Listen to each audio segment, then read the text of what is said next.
Bienvenue sur Top Invest, la chaîne des top d'investissement. Ici, on parle essentiellement d'entreprises de qualité. Avons-nous une opportunité d'investissement sur Medical Property Trust? C'est la question à laquelle on va essayer de répondre en se basant sur les états financiers de la compagnie. Je rappelle que ceci représente uniquement mon point de vue et non un conseil d'investissement. Et comme d'habitude, je me réserve le droit de me tromper. Donc, j'ai reçu plusieurs demandes ici par rapport à Medical Property Trust. On a déjà fait plusieurs vidéos sur le sujet. Et aujourd'hui, est-ce que la vidéo sera totalement différente? Déjà, on va parler à peu près de ce qui se passe présentement. Nous avons une entité ici. Regardez, c'est une rate. Et prenez ça comme... Ça peut être ici un... Comment, je dirais pas un cas d'école ici, mais c'est un peu comme... Comment on dit ça? Ça vous permet d'à peu près de développer d'à peu près une checklist, d'accord? Dans le sens où quand vous allez voir ici une rate, d'accord? Qu'importe son dividende, parce qu'en fait, en réalité, le dividende, on s'en fout. C'est le AFFO ici qui m'intéresse. OK? Ainsi que la structure financière même de la compagnie ici, pour voir à peu près si elle a une dette, quel est son niveau d'endettement, etc. OK? Les taux d'intérêt fixes, variables, c'est ça qui m'intéresse. Quand on va regarder Medical Property Trust ici, qu'est-ce qu'on observe d'abord? On observe ici que nous avons une entité qui dépend énormément de deux clients. Je ne pourrais pas dire 3. Déjà 2, on est déjà aux alentours d'une trentaine de pourcents par là. C'est trop. Et là, même, non seulement c'est déjà trop à ce niveau-là, dans le sens où nos clients pourraient avoir un certain pricing power, mais ça nous met également en danger au cas où ces clients-là deviennent insolvables. Et c'est le cas.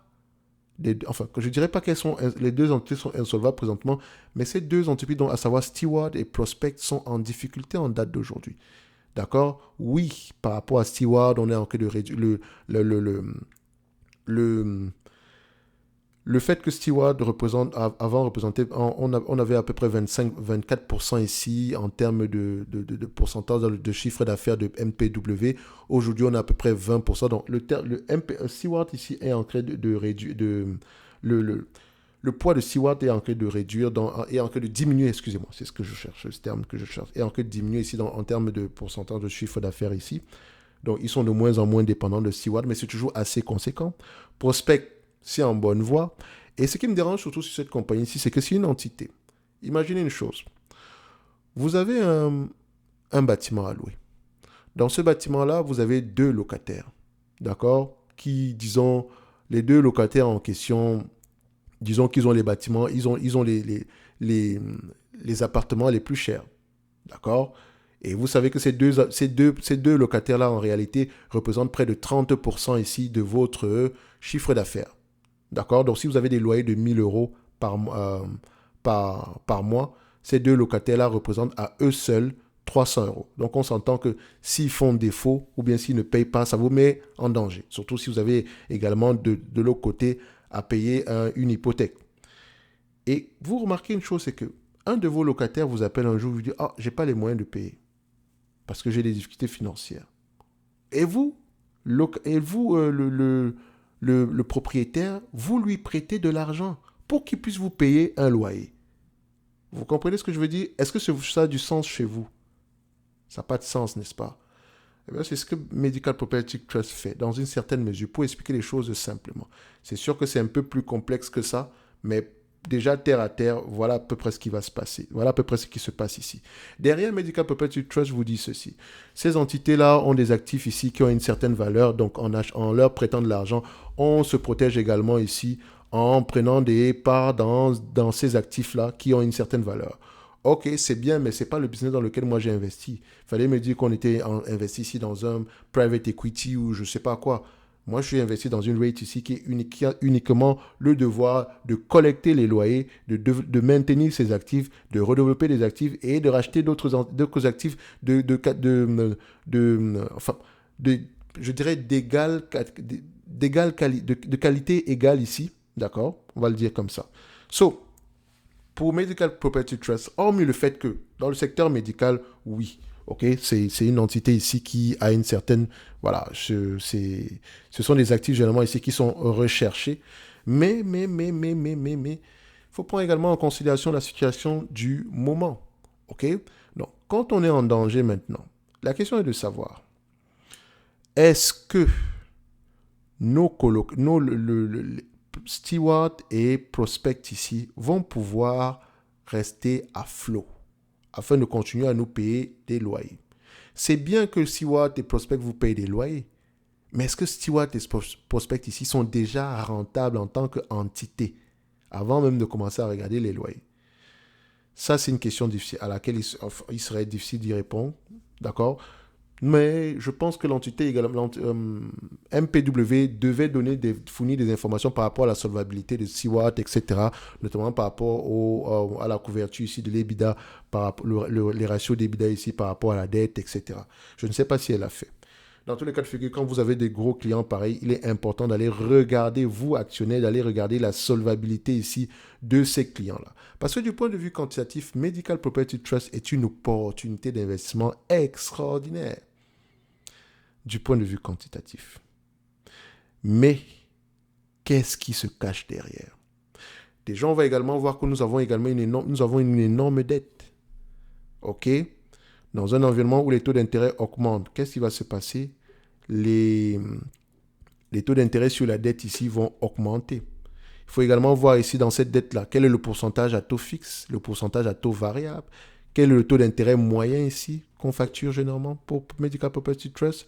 Et également derrière, allez-y regarder à peu près les covenants, donc les restrictions qu'on nous a données sur cette dette-là.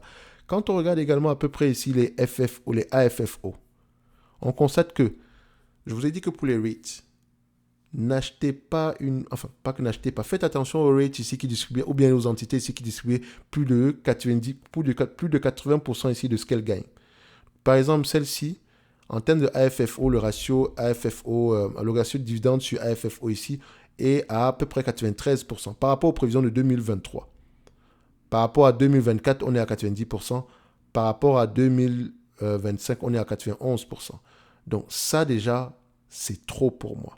Ce qui veut dire qu'en date d'aujourd'hui, si cette compagnie, si vous payez la totalité des bénéfices nets, admettons de 1,27$ ici, en moyenne, d'accord, on va le prendre ici, 1,27 multiplié par 0,90% ici. Donc, il vous reste à peu près 10% pour repayer la dette. Donc, 0,12$ par action pour repayer la dette. Si on va regarder sur le nombre d'actions ici, donc je vais sur Fundraft, je vais regarder le nombre d'actions rapidement, Testament, non, Dilute, voilà. Le nombre d'actions ici, Quarterly. Donc, déjà, je zoome un tout petit peu ici. Vous pouvez voir ici que le nombre d'actions augmente en moins de 10% par an. Je n'aime pas ça. D'accord? Je n'aime pas ça. Donc, en date d'aujourd'hui, on a à peu près 598,31 millions d'actions. Donc, multiplié par 598,31. Il me reste à peu près 76 millions par là pour repayer la dette. Nous avons une dette nette de combien en date d'aujourd'hui? Donc, on peut aller regarder ça ici sur Fundraft. Dette nette ici, en termes de volume, net dette, ça donne quoi? Dette nette ici, nous avons à peu près quelque chose aux alentours de 10 milliards. Et vous pouvez voir ici que je n'ai que 76 millions pour repayer cette dette-là.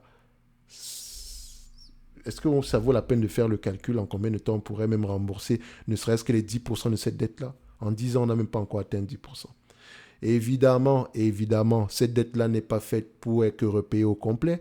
Elle est faite peut-être, par exemple, pour être roulée. Et peut-être ici, à un moment donné, l'entreprise ici va vendre les actifs qui sont moins performants, d'accord? Tout en, comment on dit ça? Tout en remboursant la dette derrière. Donc, il faut faire attention. C'est pour ça qu'il est souvent également important de regarder la valeur des actifs en eux-mêmes. Donc, pour quelqu'un qui veut investir sur Medical Property Trust, c'est pile ou face. Ici, si le turnaround de Steward et Prospect fonctionne bien, il y a de bonnes chances que ce soit le cas parce que pour le moment, le management y travaille. On voit bien que dernièrement, il y a eu 2-3 petites annonces ici. Mais bon, c'est pas... Dernièrement, j'ai vu une annonce comme quoi ils ont réussi à se financer, etc. Mais voilà, jusqu'à quand? C'est la question qu'on doit se poser. Donc, c'est peut-être une situation temporaire ici. Donc, si vous pensez que Prospect et Steward vont réussir à faire leur turnaround, parce que c'est de ça qu'il s'agit, leur restructuration, et continuer à payer les loyers ici, ça peut être une opportunité d'investissement. Mais si vous pensez qu'il y a un risque que l'une des deux entités fasse faillite ici, Ça, par contre, Medical Property Trust, vous serez en danger. Mais faites attention, les loyers, généralement, ici, c'est un peu comme de la dette senior. Donc, ça ne veut pas dire qu'elle ne va pas les récupérer ici. Peut-être qu'elle va se retrouver ici, elle va se retrouver à posséder l'entité Stewart ici au complet et peut-être revendre cette entité-là à quelqu'un d'autre. Bref, je n'en sais rien, mais vous voyez que ça nous met, il y a déjà beaucoup il y a déjà beaucoup de peut-être, de si dans la situation. Donc, parce que quantitativement ici, voilà, on va se dire ici que l'entreprise est correctement évaluée, mais si l'entreprise est sous-évaluée. Mais réellement, pour moi, ce qui m'inquiète, c'est surtout le dividende actuel. Dans la situation actuelle, vous payez une grosse partie de ce que vous gagnez en dividende. Vous avez une énorme dette ici. Et comme je l'ai dit ici, tout ce qui est en dessous de triple B, c'est à fuir. En termes de rating au niveau du S&P 500 ici. Donc, vous constatez ici qu'on est à BBB. On est à BB. Donc, c'est-à-dire que c'est généralement quelque chose de pas très intéressant. OK? Donc, en date d'aujourd'hui, médical. À quoi s'attendre? Oui, on est sous-évalué quantitativement. Mais ça ne dépend pas des éléments quantitatifs. Ça dépend maintenant ici de la politique d'allocation du capital du management. Pour le moment, le management ne veut pas réduire ce dividende-là. Moi, je pense que la bonne nouvelle ici serait déjà de réduire ce dividende-là. De le réduire. OK? Donc, cette compagnie-ci, voilà, c'est vraiment du 50-50. C'est vraiment du 50-50. Si vous y allez, c'est voilà, un peu comme une spéculation, c'est un peu comme une certaine spéculation. OK? Donc, ça vous permet également de comprendre que prochainement, si j'ai à investir dans une rate, il faut absolument que je vérifie si cette compagnie, si cette rate-là, justement, a des clients assez diversifiés, a une clientèle diversifiée. Parce que si ce n'est pas le cas, ça me met en danger. Non seulement le fait que si on a un gros client ici, il peut avoir tendance à avoir un poids ici au niveau des négociations, ou bien s'il devient insolvable, ça nous met en danger. OK? Donc, au prix actuel, franchement, ça va dépendre de la restitution de Prospect et de Stewart. Et ça, c'est la plus grosse énigme. Si vous pensez que ça va fonctionner, tant mieux. Si vous pensez qu'il y a trop de maux de tête ici, passez à autre chose. Si vous voulez jouer un coup ici, entre parenthèses, mettez ça dans le coup de la spéculation. Pourquoi pas 1% de mon capital? Et il faut être prêt à payer cette somme-là. OK? Idéalement, ici, si elle coupe ce dividende-là, ça serait parfait et qu'elle revienne à peu près aux alentours des 20%, des 80% ici en termes de ratio AFFO, ça pourrait être assez intéressant. Donc, si également elle réussit à continuer à faire augmenter ses AFFO dans le futur, sans toutefois augmenter son dividende ici, ça pourrait également être assez intéressant. Mais ne vous faites pas avoir par le dividende ici. Idéalement, c'est quelqu'un qui achèterait cette entreprise ici en comptant sur le dividende. Il faut absolument qu'elle vous reverse ces dividendes-ci pendant 7 ans afin que vous puissiez au moins être tranquille. Donc, le même niveau de dividende. Est-ce qu'on peut se dire que ce sera le cas ici aujourd'hui? Je vais vous dire que pour Medical, il y a de fortes chances qu'on réduise ce dividende-là. Ça me met très mal à l'aise. En tout cas, on verra ce que ça va donner. Mais pour moi, ici aujourd'hui, il faut être prudent sur cette compagnie-là. D'accord? Si vous y allez, c'est à vos risques et périls. Sur le plan quantitatif, il n'y a rien à voir. Le quantitatif ne va pas anticiper ici les décisions du management. Vous savez que quantitativement, c'est sous-évalué. Maintenant, quand on lit un tout petit peu les rapports financiers, on a certaines informations ici en supplément et à nous maintenant de prendre une décision d'investissement par rapport à ces informations-là. Donc, on vous dit ici que ça dépend de Stewart et de Prospect. D'accord? Ça dépend de la restructuration. Si ça se passe bien, tant mieux. Si ça se passe mal, vous savez ce qui va se passer également. Medical Property Trust va souffrir. D'accord? Elle peut également vendre certains actifs ici pour pouvoir continuer à payer le dividende ici, mais ça, ce n'est pas durable. OK? Parce que vendre des actifs, ça sous-entend perte de loyer. Perte de loyer sous-entend ici baisse de AFFO. Baisse de AFFO ici signifie ici baisse de dividende. OK? Ceci n'est que mon point de vue et non un conseil d'investissement. Je me réserve d'ailleurs le droit de me tromper et n'oubliez jamais de lire vos rapports financiers. D'accord? Un like, un abonnement, ça fait toujours plaisir. Et en description de cette vidéo aussi, vous avez le lien vers le service Top Premium ainsi que la Top Newsletter gratuite. Et on se dit à bientôt. Merci.